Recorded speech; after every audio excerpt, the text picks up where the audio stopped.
like a mass spring system, and we're going to be doing a second order, up to a second order differential equation. And whether you're talking about electrical or mechanical systems, we can model them using this type of second order system. So what the circuit I've picked is a automobile ignition system. So as most of you probably know, if you look under the hood of your car, you know, the engine has spark plugs, and then there is a coil that is used to generate the high voltage that would create that spark across the spark plug. What kind of voltages do you think we need in order to actually go across a gap and actually cause dielectric breakdown and have the thing go? I don't know, what magnitude of voltages are we talking about? Like the line? Like this voltage here, would it do it? 40,000 volts. Yeah, it's in that range. It's 30,000 volts, might be technical. Yeah, out of this coil, there will be a 30 kilovolt type of spike. My dad used to be a mechanic, and he would, in order to test the spark plug, he'd put himself in series with the spark plug and turn the engine over, and you can feel a jolt. You know, the ignition system works. Little as he wanted. Yeah, it was quite a shock. Anyway, results of the other crazy things. So this is the coil. This is an example of 12. The other thing that is probably a little bit mysterious in terms of the automobile is we have a 12-volt car battery, so how on earth can you get 30,000 volts out of this thing? And there is, so this is what we call a transformer. So it can up-convert the voltage. How does a transformer work? It uses what's called Faraday's law, but we need some kind of magnetic field that changes as a function of time. So if we can do that, we can basically have some inductive coupling and transforming it and create this very high voltage. So the way this works is we have to create some kind of big surge in terms of the magnetic field to create this kind of voltage. So I found on the net, for those of you that are interested, you just type in, you're on a computer, right? Just type in these keywords, automobile ignition system physics lab Harvard.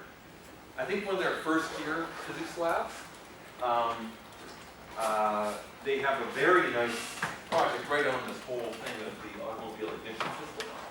And I'll just quickly show it, and then we will get right into the example. But you should pull up this lab, basically at Harvard. Everyone finding this thing here?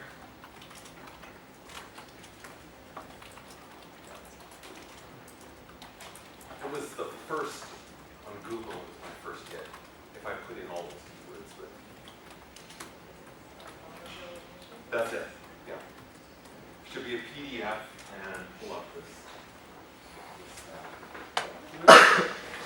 Everybody finding it? Not really.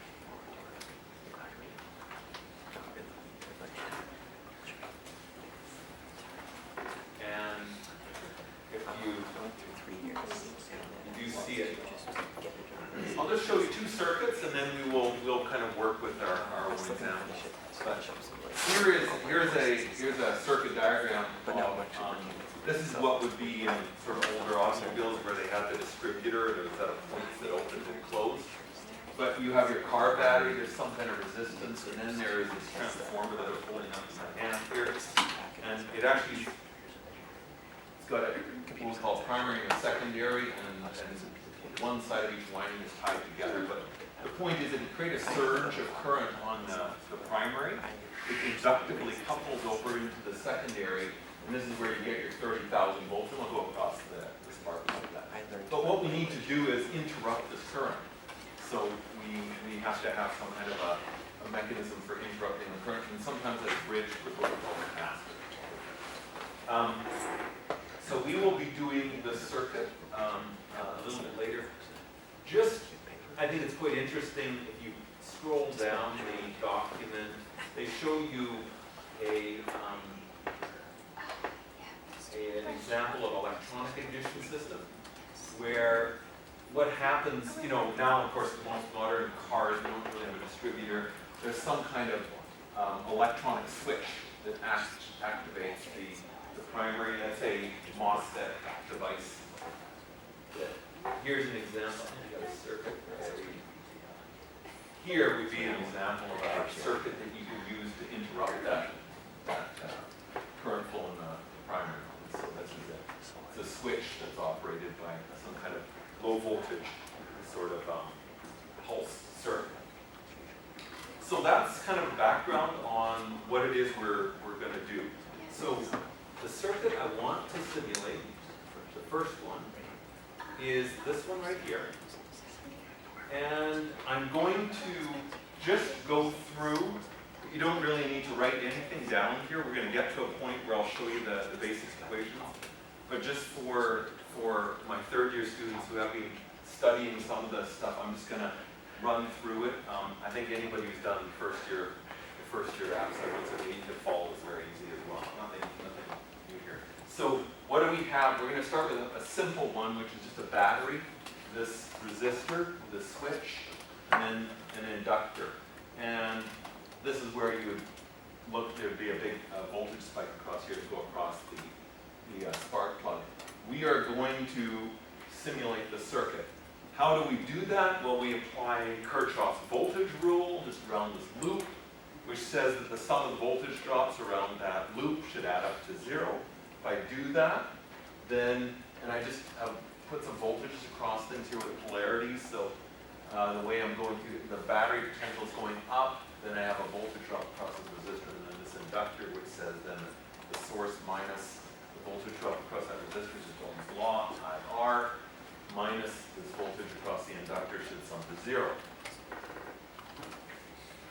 What you learn in 178 is that the voltage across an inductor is proportional. There's a constant here called L, which is inductance, and it's proportional to the derivative of the current. So if the current changes very rapidly, like we differentiate something that's got a very steep derivative, we have a very large voltage. And so we can then put this in for voltage. And at that point, you would get a differential equation. And it is an ordinary differential equation. It has here's current I, and then it's got its derivative. And we can rearrange this thing so that we have a derivative on the left. On the right, I've got my current plus the source. This form of having a derivative on the left and on the right with the variables that we are taking the derivatives of, it's called a state space form. It's used in control design, and in general, we can write it as a matrix equation where we have x is what we call a state vector, and we take the derivative, using the documentation, which is dx dt will equal ax plus bz, where the vector for independent sources in the loop. So this is a very general sort of form. This is what MATLAB solves. It wants you to put anything. It doesn't matter whether it is a mechanical system, whether it is this electrical system we're looking at, whatever you want to study. If you put it into this form, MATLAB can solve it. And what we need to do when we have a more complex system, it has to be a system of first-order differential equations. You can always combine a system of first-order differential equations into a higher-order differential equation, but that's not the way it typically is solved. And this method is used even in terms of circuit simulators. A lot of your numerical software packages for solving mechanical systems or electrical systems use this kind of arrangement of equations. And I guess the last thing I'm going to just say is, how do you identify things in terms of the circuit world? Anything that has a storage element, which means that it stores energy in either the magnetic field or the electric field, like a capacitor, we would associate with it. When there's a derivative, we call that a state. That's a state, it's an unknown variable that we want to solve for. And so here we only have one state. In a second order system, we got two states. In a third order, we got three states and so on. So let's begin with this, and where I want to begin is now coding up how we're going to solve this and simulate this in MATLAB. So where is everyone with MATLAB? Do you know sort of the basics, or some, like you don't even, you just opened it? That's it. Okay. Well, I will sort of step through, I guess, pretty much the beginning, but not dwelling on too many things. So if you open up your MATLAB, you get this sort of screen or something like it. And there's this command window here. There's a bunch of file browser over on the left. And then here we have the workspace. In MATLAB, you can just start punching equations in right in this thing here called the workspace, and it will give you answers to things. And this shows you the variables there. And then there's a command history over here. You just use the arrow key, you can scroll through your former command. We are going to make, I generally do not work much in the command window here. We use what we call scripts and functions. And so we're going to start by making a script and a function to do the simulation. So if you do you see over here, you can do, it's called new, and you can open up a new, let's start with, say, a new script, and it will bring up an editor, and you can start working in that. And then maybe while we're at it, let's also create a new, just scroll down, a function here. And with the function, it brings up a standard prototype for a function. For those of you, I think you're all doing programming course right now, aren't you? Oh, yeah. You've either done it or you're doing it. And so what we're going to do is set up a function that is going to model the circuit. And it needs to be in that state space form, and then we can go call a solver in MATLAB to work with that. So a function, you give it input arguments, it then does some stuff, and then it returns whatever you want as output arguments, right? So for this circuit, we are going to, let's see, back to here. I want to basically come up with an equation that's coding up something that does this. So for this, let's define some variables. We're going to give this function the values of these, like this resistor and inductor and the source. And also, the way the simulator works is it needs to know the current time, so you're going to be given a time as it steps through this thing and solves it, as well as the current state vector, which we'll just call x. So here, let's go over to back to our editor here, and we can start by putting in, so okay, I'm going to start editing this thing. So for input argument, so we're going to get, I've done this all, and I'm just going to cut and paste some of this. So let me just paste this over to here. We'll look at it. What are we doing? So we're going to pass in a bunch of variables. So what are these variables? This is t is current time. X is going to be this thing, the state vector, which is our vector of unknowns. And then we have L, R, this is the battery voltage, 12 volts. And this T switch. In other words, when do we throw the switch in the circuit? It's going to be at some point in the simulation we'll throw the switch. And so that's what all these input variables are here. X is the state vector. Yeah. So it'll be like I, for instance, the current in the okay. So the next thing we can do for those of you, I definitely use comments right in your code to define things and help you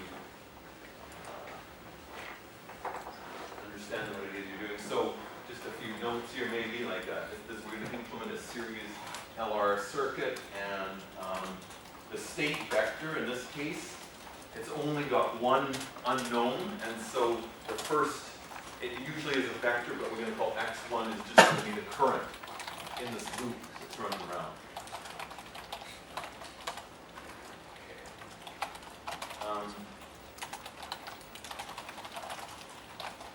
And so the circuit element values are R, L, B, S, and then maybe I can put one more comment in. The switch is open at time t equals t switch. That's what that variable is. So at some point in the simulation, we throw a switch and we open it.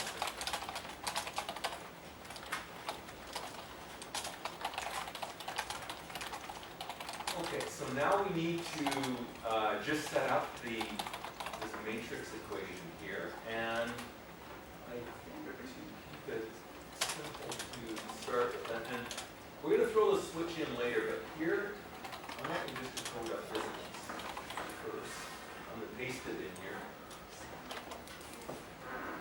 Okay, so we're going to define in general these are matrices, but at this point they're just scalars because we only have one unknown. But we're going to have A, B, and this Z vector, and that just relates to typing. I won't flip over to the notes, but this is going to be the form. Here you can see this is the state space form of this system of equations. So I'm saying the x dt is that derivative x dot is equal to ax plus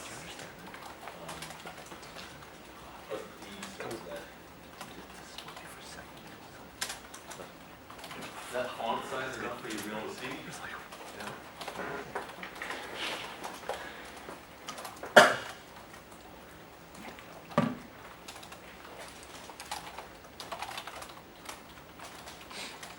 Now, one other thing. So what's the function? It's going to take some stuff in. It's going to do this calculation. What's it going to return? It's going to return the derivative, dx dt. So that is an output argument. So up in that output argument, you better write dx.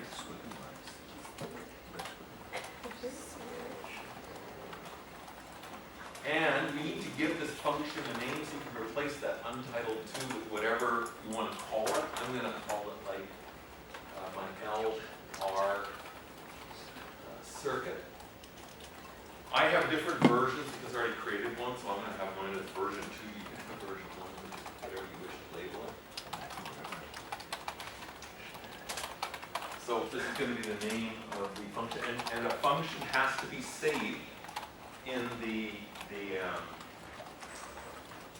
name here is going to save whatever your saved file is. So now you can do a save as, and it should actually just grab that name, so you can just press save, and you now have, it should rename it, and you see you have a function now that is called this LCR circuit. Okay, V2. Okay.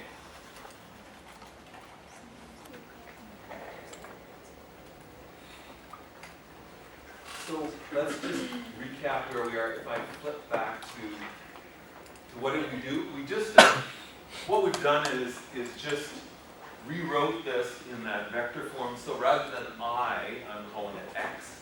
That's the dxt, and this was A. And this here would be what we call B.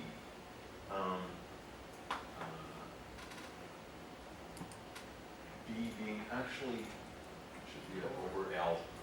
I didn't divide through by L, so we have a 1 over L. Let's see an error on there. So we coded it up, I think, correctly. Yeah, we got 1 over L times these. Okay, so the next script that's going to go run and solve this problem. So let's go to the script, and you can say it's a script. LR circuit. Now here's a few things I do in terms of a script, and this is sort of just MATLAB stuff.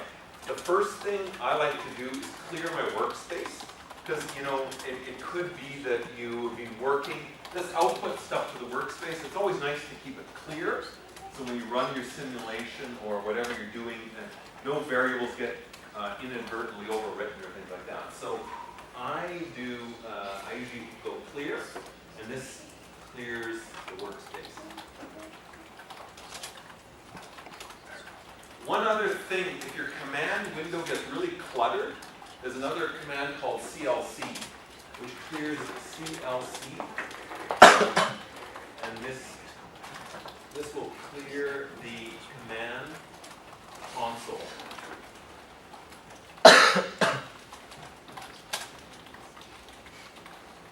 So that's this. I'll flip over to it in a minute, but where it outputs anything from the program, you just keep that clear. Now, to do the simulation, I will look at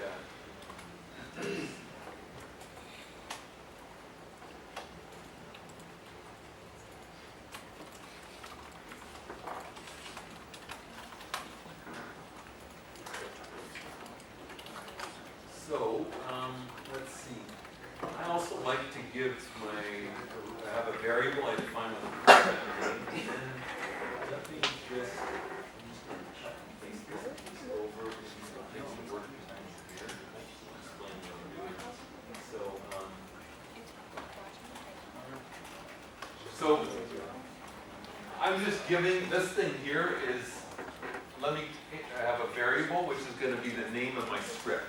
That's quite useful when you generate plots and things like that. It's just kind of a habit I have of always defining a variable with whatever the name is of my script. And then we have created this function, and what we're doing in the script is defining the variables that we are using.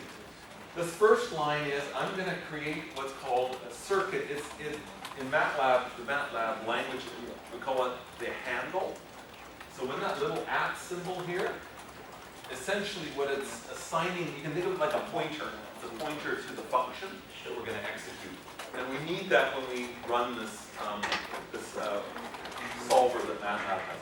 So you have to create a variable that is going to point to the function. The values of the components, L is going to be 8 millihenries, or 8 e to the -3. The resistance in the circuit is 4 ohms. The battery voltage, DS, is 12 volts. And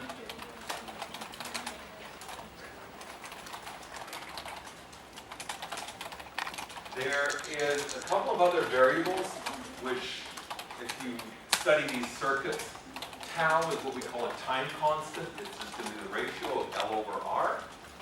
And ISS is the steady state current. Again, this probably means more to the students in the 350. But it's the steady state current that will run through that loop when the switch is closed. And it'll be equal to just the voltage divided by the resistance. The battery voltage over the resistance.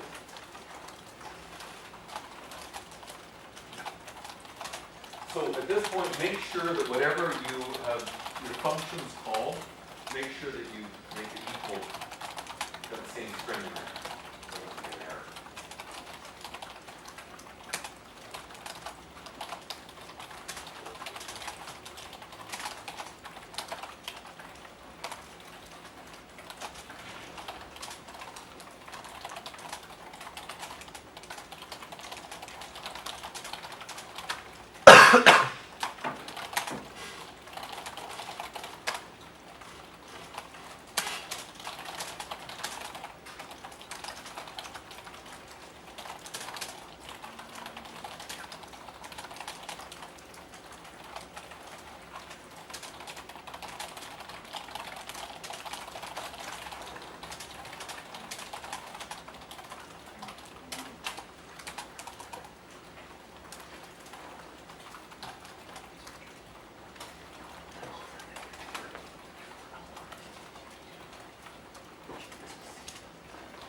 we're getting quite close to, we've defined a function and its models our circuit.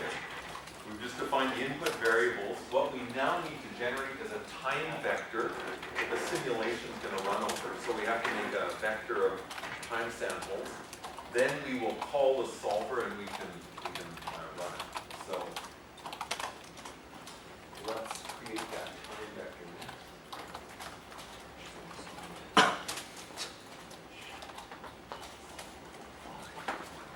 Oh, and then we need initial conditions too. So let's do that.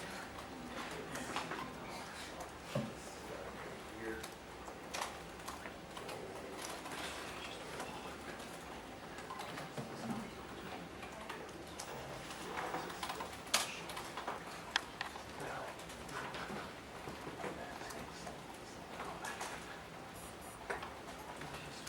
So, in this simulation, I'm just defining for convenience a couple of units, milliseconds and microseconds. That's what milliseconds is 1 e to the -3, microseconds is 10 to the -6. And then at this point down here, I'm creating a time vector. How do I do it? We're going to have a certain number of points. In this case, I'm going to use 10,000 points. And it's going to run from 0 to t-stop. And t-stop, I'm relating my stop time to the time constant of the circuit.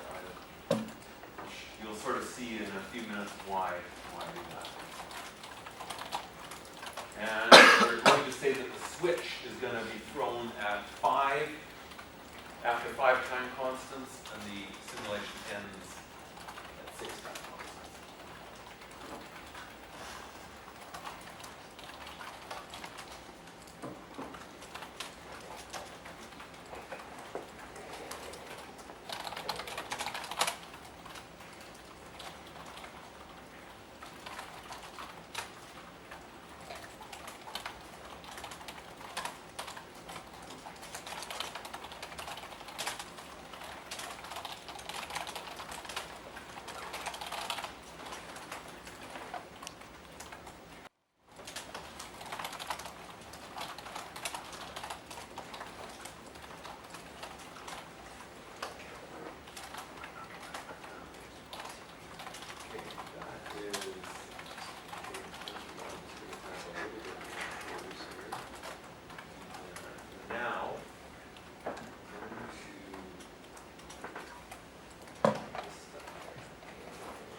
I've got 2 lines in here. One is commented out. We're now ready to use what are called ordinary differential equation solvers. MATLAB has got a whole suite of solvers. They're called ODE, ordinary differential equation solvers. For those of you that have done numerical analysis course, you might remember like Runge-Kutta types of solvers, or there are backward step solvers. There's a whole bunch of different methods of solving differential equations numerically. MATLAB has all of these things coded in as functions.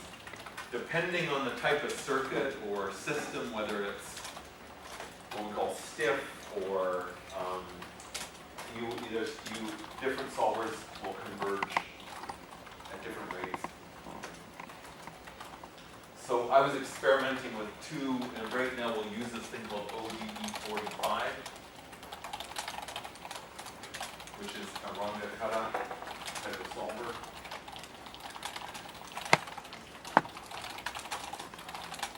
And then we can actually uncomment it out and we can try it.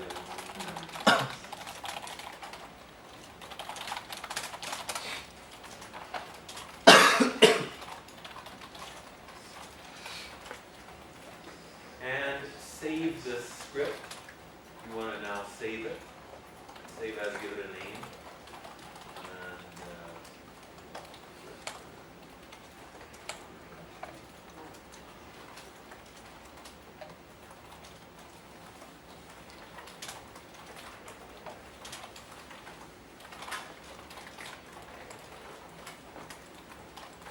this point, you have enough to run this thing, and probably you'll have errors. Most likely. And you start debugging.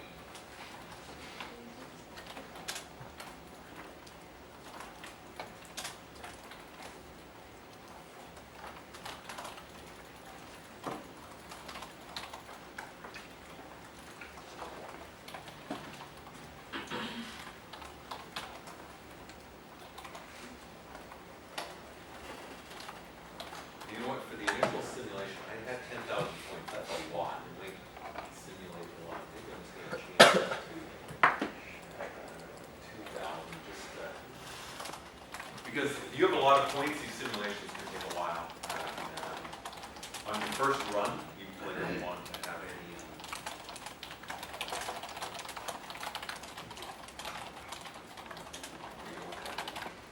you want to save them up for other reasons. So if you have this set up here at the top in MATLAB, you see that green arrow? Run. If you're in the script, you should press the green arrow and this thing should run. And yes. So do we have to title this one? Please? Oh, I save it, you know that variable program? This string here? I do a save as, I call the script the same name as that. Okay. So do a save as, right up here, save as, and then you can type in whatever name you want for a script. A function has to have, the file name must match the first line at the top of the function call. But for a script, it can be anything. So I did a save as, and I call mine first order LR circuit sim version 2.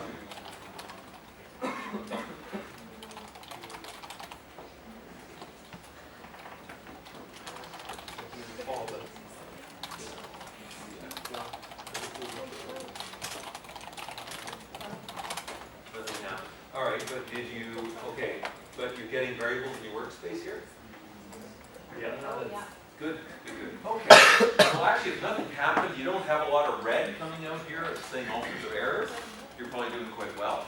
We will now plot the function. Is everybody's code running? No? Oh, yeah. Okay, well, Oh, yeah. I'm not surprised. That would be pretty normal. Do you understand this thing? Okay, so, tell you what, I'm just going to put the plot routine so people can keep going, and then we can start debugging some of the code, because I'm sure that's pretty normal.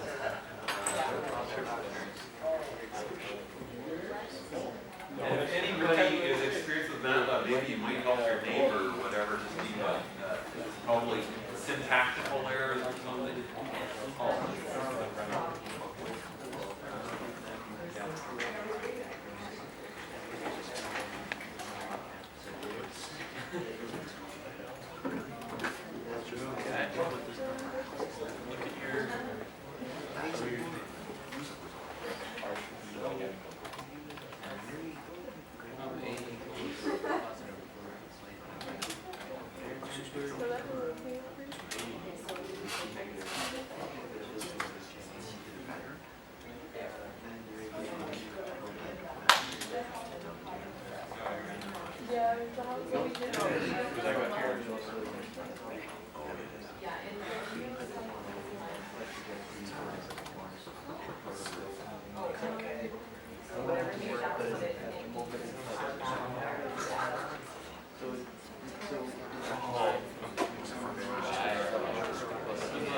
Now, who's having trouble? Who's got it?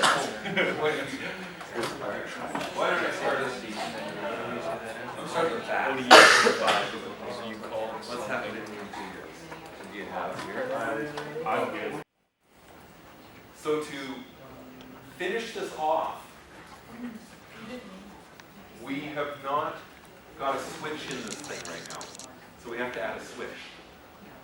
And then you can start to see the voltages generated across that inductor. So we need to add some more code to do that.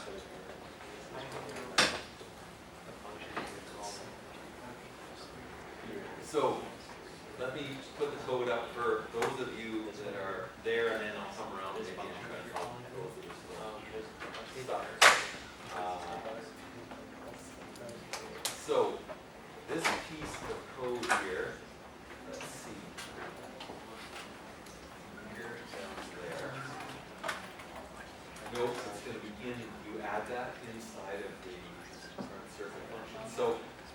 is your existing function. I just want to test. You know, when you code, you should always start with something simple and then you slowly add things and make it progressively more complicated. So I started without the switch, and now what we have going on here is I have set up a conditional, let's call it conditional, and it's looking for this event that when the switch is going to be activated. When the switch opens, it goes to very high resistance state. So when it's closed, it's like basically 0 ohms. When it's open, I'm going to say it's 1 e to the 6th, which is like 1 megaohm. It's very, very large. And here it says that if we're less than the event time when that switch is open, we'll just our switch is equal to on. Else, if it's greater, the switch, the action of having the switch open and close is going to occur over some time interval that I'm calling DT switch, meaning, in this case, 1 microsecond. Imagine the switch is going from the open state to the, closed state to the open state in 1 microsecond. And the resistance is going to change linearly over that time interval from basically a perfectly closed state to an open state. We need something that's continuous, not discontinuous here. And so this thing here is an interpolation function that figures out the resistance at any point during that interval between the off state and the on state. So that's what this code segment is doing here. And it outputs R, which gets straight into your state space equation. So while who needs help with your stuff?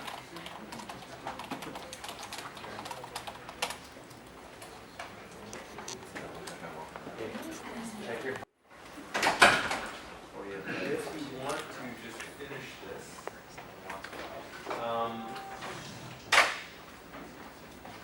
add one other column. So I'll just explain what this does.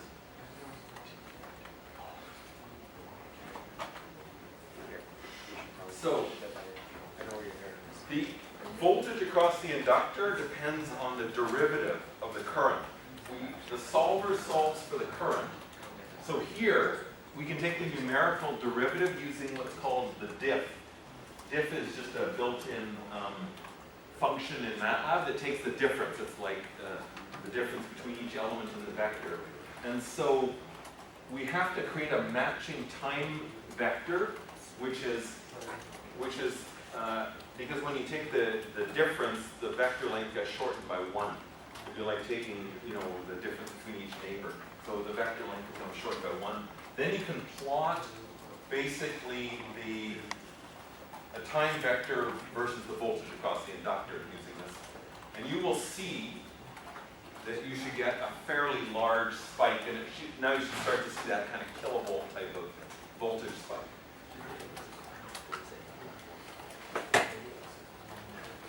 Now, who needs